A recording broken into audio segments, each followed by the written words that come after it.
Tony indicates Clash of the Champions is going to took place on Thursday, January 27th in Baton Rouge, Louisiana.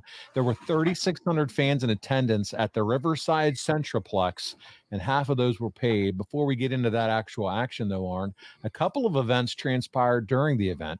First is that after almost 10 years with the WWF, Bobby the Brain Heenan joins WCW.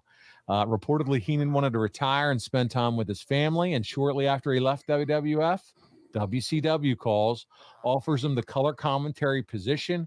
He goes on to replace Jesse Ventura in all major events after July of 1994.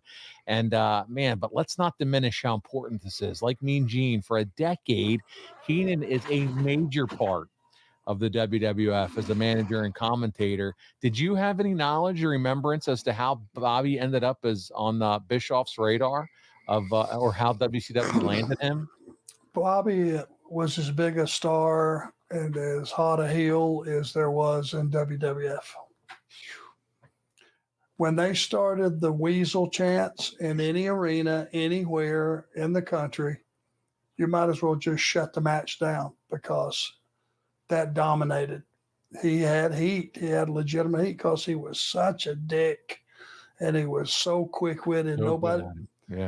Nobody could match him on the wits, And he was one of those guys that even though he went from a manager and a part-time color guy, if he walked down, sat down, and somebody said, "Okay, he's the lead guy," nobody questioned it.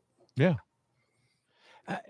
But how valuable is it for WCW to be able to pick up somebody like Bobby Heenan? I mean, that's huge. Oh, yeah. It tells the wrestling world that you're investing in your product. You're getting the very best that's available, and that's interesting.